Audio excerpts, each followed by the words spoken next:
Hello everybody, Macatobins here, and what a first semi-final.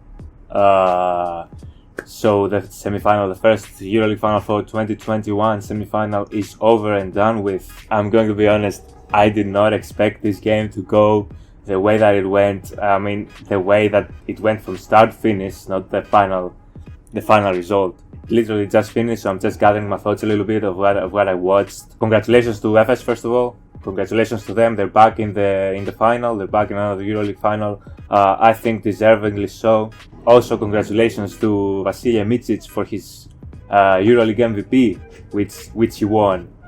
And they surprised him with. Congratulations. In my opinion, totally deserved. If you were to ask me which is the best player in Efes and which is most responsible for Efes success this season specifically, that is Micic. And I think it's obvious to anybody who watched the game why that is the case. And I'm going to get into that in a second. But congratulations to Efes, congratulations to Micic.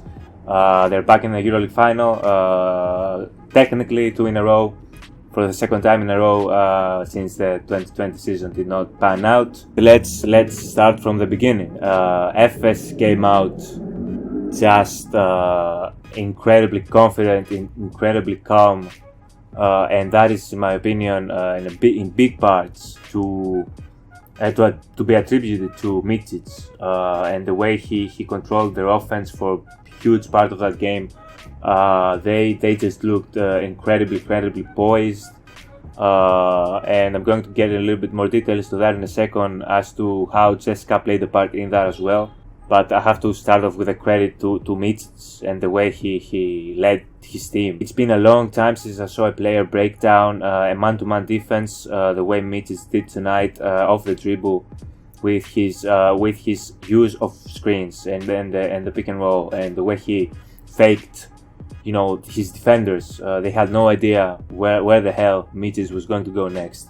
With his hesitation dribble, you could see he was turning defenders around, using the screens brilliantly, and obviously scoring as well an incredibly high amount of points. Right off the bat, the first thing that popped to me was how atonic CSKA was. Obviously, all credit to Micic and Efes' offense, but my God, the way CSKA was playing, it looked like they were like this was a third place game. Like they didn't care about this game. It was incredibly weird. The last thing I expected from this specific CSKA team this year, the way they had played, especially throughout the playoffs, was for them to come out so atonic. No energy at all. No energy, no communication on offense or defense. People were scared to shoot. My God, it looked horrible. CSKA looked like they were about to lay down. It was that way up until barely 2 minutes left in the third quarter, which was even weirder to me. Like they took a whole halftime break. They came back exactly the same way, atonic, and they were so incredibly lucky that Lumberg came in from the bench and just started shooting. He didn't care what the offense was. He didn't care what the plan was on offense. He just took the ball and scored. And that was incredibly important for CSKA for the insane comeback that they mounted. So remember, Efes, if I'm not mistaken, had a 21 point lead almost near the end of the third, or at least at the half of the third quarter. So this lead was insane. It ballooned, right? It was 21 points. I think it was 20, maybe 21, like halfway through the third almost. I'm never going to say that a Euroleague Final Four game is over. I'm never going to say that the basketball game is over, but specifically Euroleague Final Four game with things that I've seen. Me being an Olympiacos fan, I've seen things change quickly, right? The thing is, the way CSKA looked and the way Efes looked, to me, it was almost impossible for CSKA to mount a comeback until the most brilliant thing Itoudis did this game, because I'm going to critique some things that Itoudis did coaching-wise in this game. The best thing he did was take Sengelia completely out of the game. Benching Sengelia completely out of the game. He looked scared every time he touched the ball on offense. He didn't want it. He didn't want to shoot it. He was scared to shoot it. He was scared to take initiative.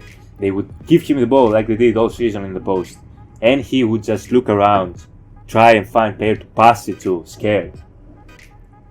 And he was, whenever the ball went to Singelia in offense for CSKA, I was already like, all right, they lost this. This is not going to be a basket.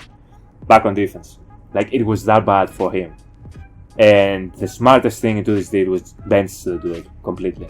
And the minute Singelia came out of the floor, and Itoudis went with a very small lineup with Clyburn at 4, Longburn at the 3, and he put in the Russian kid, which I'm blanking out on his name right now, but he came up and he hit some big shots for them. I'm blanking out, sorry, but he came in and was very, very productive on offense, at least where he needed to be for CSKA, and Clyburn and Longberg just carried offensively.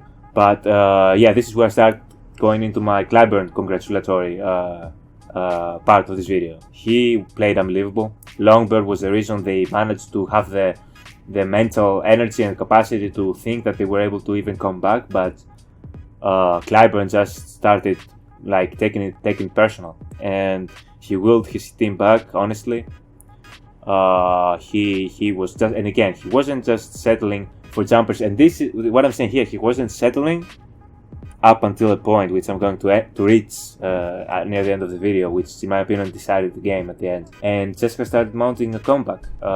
One big thing that I wanted to touch on also is the defense for CSKA. I don't know if you guys watched the prediction video which I put up for this semi-final. I'll link it probably somewhere. But I said in that video, in the Efes Real Madrid Game 5, Real Madrid played zone against Efes. The zone really stagnated Efes offense, and they really struggled to find the rhythm offensively. It nullified their very, very prominent pick and roll. I said in that same video, Itoudis does not like to play zone, CSKA does not like to play zone. They play man-to-man defense religiously, and they either fight through or switch everything. And I was watching the game, and Efes, Micic specifically, when Efes was just controlling the lead, but even when CSKA was trying to mount a comeback, and they were constantly getting the difference to 10 points, 11 points, then back to 10 points, 11 points, then 12 points, then back to 10. They start playing man-to-man defense with Morman now as with Voigtman at the 5, right? And they would just either hedge very aggressively and then try to recover, or just switch. So in many of those situations, Efes just dismantled their defense. Like, they could not stop Efes, and the issue is that Efes was just doing high pick and roll, right? They would space the floor, and it would be either Micic, who was the most successful at it, or second most successful at it was Simon, when he would run that high pick and roll, and they would bring Stanley up. And Stanley got so many uncontested dunks simply off that action. And when it was not Stanley getting those dunks, it was Micic scoring. And I'm looking at the game and I'm like, why are you not? You're constantly getting beat by the same play. It's not like they didn't run anything else. I promise you, they did not run anything else. It was high pick and roll, especially when Micic was cooking. High pick and roll, Micic almost at the halfway line. And they would bring the big up, they would pick and roll, and something would mess up in the rotations for CSKA, and they would just throw it inside, easy basket. If they switched and the smaller guy was Stanley, Micic would then ISO on the big. They ISO'd Voigtman out, like everybody was ISOing on Voigtman, and they would just dribble, power dribble to create some separation or step back, find the shot. Micic was knocking them down when later on, when Larkin came into the game. So sorry, I had to cut the video a little bit there. So then Larkin comes in. Larkin threw a big chunk of that third quarter. He had only played 10 minutes till that third quarter, and for the majority of the third quarter, he did not get much playing time. That almost ended up being crucial for Efes near the end. But when Larkin came in and Micic sat on the bench, you could tell, although they were still able to score, the offense wasn't looking the same. And I think that it was a big risk for Itoudis to not switch to zone defense. He trusted his man-to-man defense as he had done the entirety of the year. And at the end of the day, it started to pay off. And here we are. We are entering the fourth quarter. Larkin has not been able to contribute to the offense at all. Matter of fact, not only has he not been able to contribute, he is making Efes offense worse by being on the floor. The thing is, now Larkin is on the floor and Micic comes back in because Ataman realized that the offense was not running smoothly. With Micic and Larkin both on the floor, the offense again does not run properly as it did with Larkin on the bench. That is because with Larkin on the bench, everybody knew that the ball was going to be in Micic's hands. With Larkin on the floor, even Micic himself and Larkin would alternate with the ball. And that led to a lot of possessions with Larkin trying to do what Micic was doing with a high pick and roll or with an isolation against the big Voigtman, and he would just straight up drop the ball. He would lose the ball. He lost the ball 2 times. He missed a comfortable layup with his left hand. He was all out of sorts. He was just out of sorts. The only way I can explain it, Larkin. And at that point, doubts had already begun creeping in Efes players' minds. Clyburn was doing his thing. Landberg was doing his thing. And we are starting to progress to the fourth quarter. And this is, in my opinion, something that happened that really benefited CSKA momentum-wise.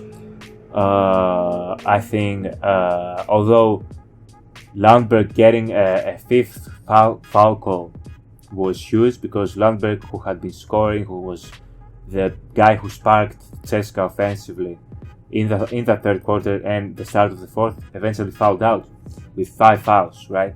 And he wasn't the only person who fouled out. We'll get to that in a second. He fouled out, went to the bench.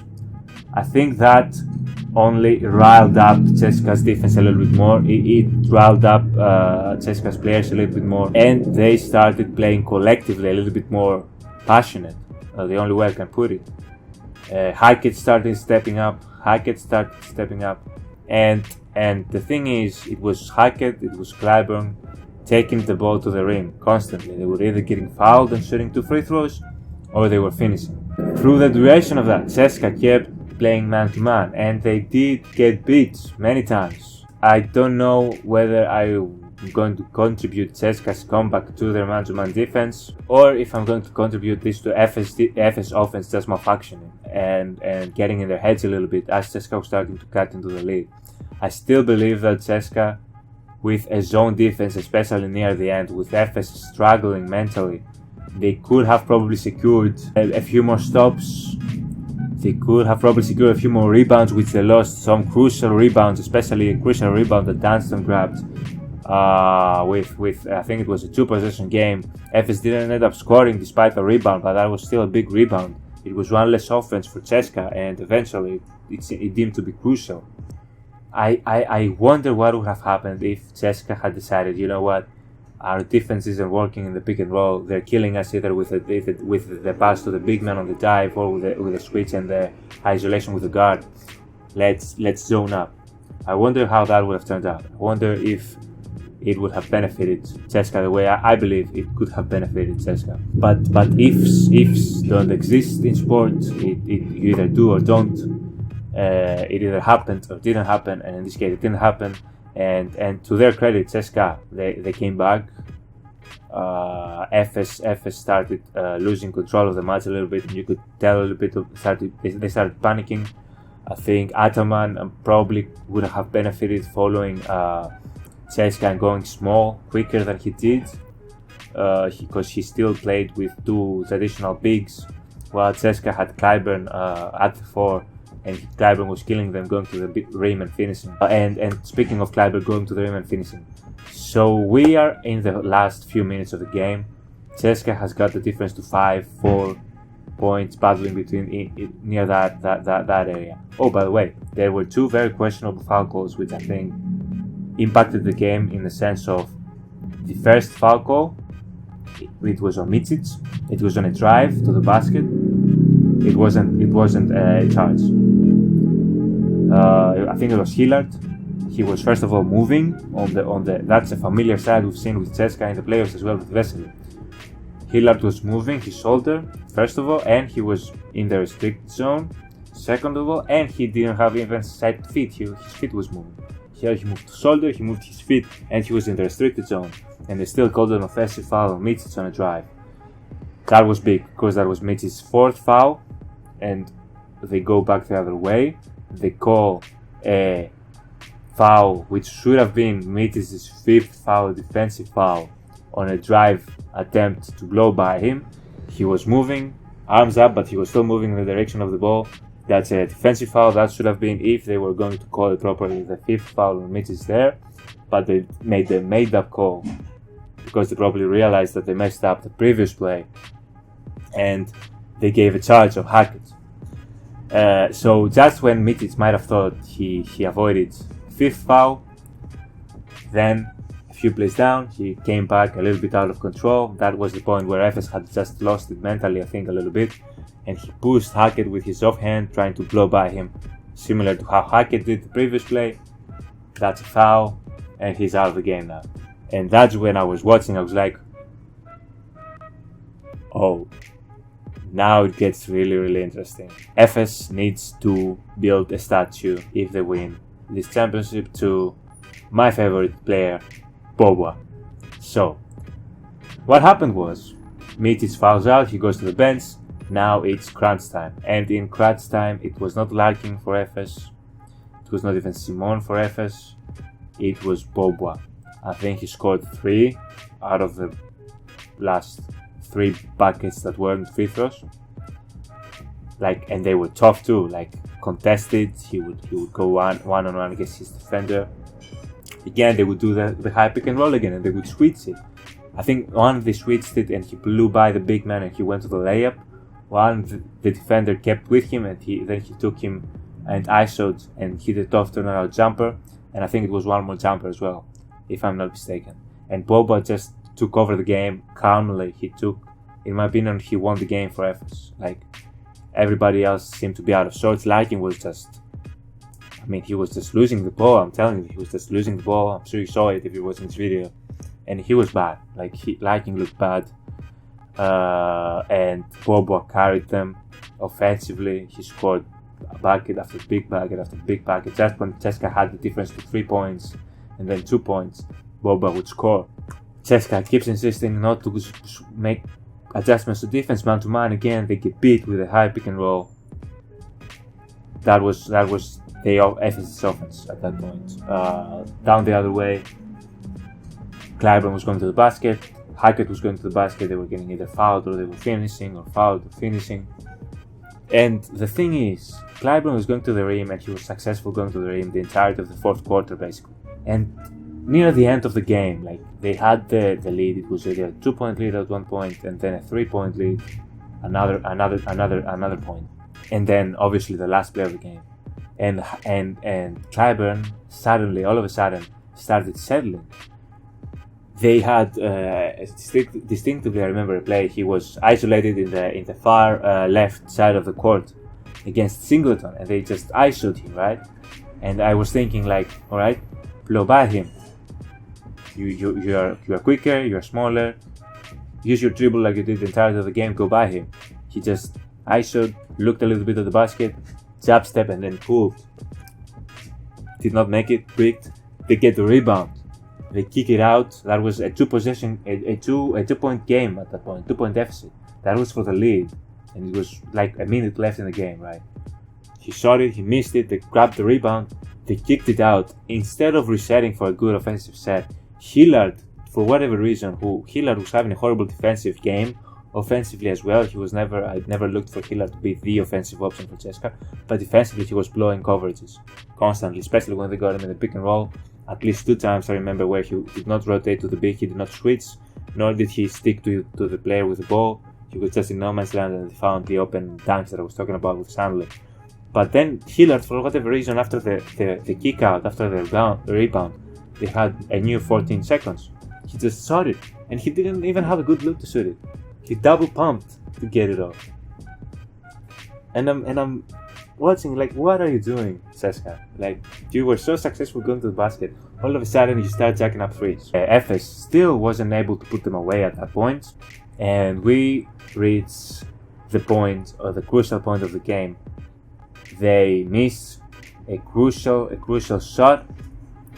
I think it was again a 2-point deficit. Oh no, it was 1-point deficit at that point. I think they had hit 2 free throws, and it was a 1-point deficit for Efes. They fouled Larkin on what they initially might have looked to see if it was a sportsmanlike flagrant. It definitely wasn't. It was a play to stop the transition layup because Larkin had an open layup, which I still think he should have finished. But he got fouled, going to the line.